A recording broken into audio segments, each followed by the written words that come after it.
மக்களே, நான் உங்கள் சிவா பேசுகிறேன். நம்ம வாழ்கிறது ஒரு முறை தான். நம்ம வாழ்க்கையே நிரந்தரம் கிடையாது, சரியா?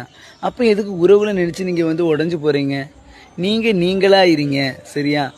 அவங்க நம்மளை விட்டு போகிறாங்களே, நம்ம ஃபேமிலியில் நம்ம கூட பேச மாட்டுறாங்களே சொல்லி எதுவுமே ஃபீல் பண்ணாதீங்க. நம்ம ஃப்ரெண்ட்ஸ் நம்ம கூட பேச மாட்டாங்க, எதுவுமே ஃபீல் பண்ணாதீங்க. நீங்கள் நீங்களாக இருங்க, சரியா?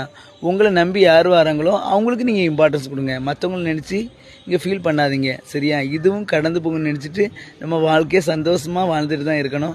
நமக்கு பிடிச்ச மாதிரி தான் வாழணும். மற்றவங்களுக்காண்டி நம்ம வாழணும் அவசியமே இல்லை, சரியா?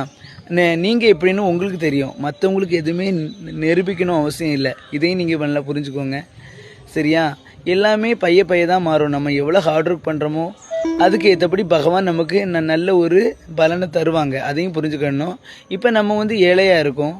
நம்ம ஒரு ஹை பொசிஷன் போகும்போது என்ன பண்ணும், கொஞ்சம் பணக்காரனாக மாறுவோம். அப்போ வந்து சொந்தங்கள் நம்மளை தேடி வரும். ஆனால் இந்த நேரத்தில் நம்மளை யார் மதிக்கிறாங்களோ, நம்ம கஷ்டப்படும் போது யார் மதிக்கிறாங்களோ, நமக்கு மதிப்பு கொடுக்குறாங்களோ அவங்களுக்கு மட்டும்தான் நீங்கள் என்ன பண்ணணும், இம்பார்ட்டன்ஸ் கொடுக்கணும். இதையும் நீங்கள் புரிஞ்சுக்கிடணும், ஓகேவா?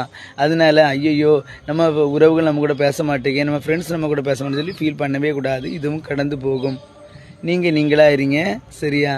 வாழ்கிறது ஒரு முறை தான். ஹாப்பியாக வாழுங்க, என்ஜாய் பண்ணி வாழுங்க. Happy Sunday. எல்லோரும் சந்தோஷமாக இருங்க. லைக் பண்ணுங்கள், ஷேர் பண்ணுங்கள். இது சூப்பர் டிப்ஸ் தானே. எனக்கு சப்போர்ட் பண்ணுங்கள் மக்களே.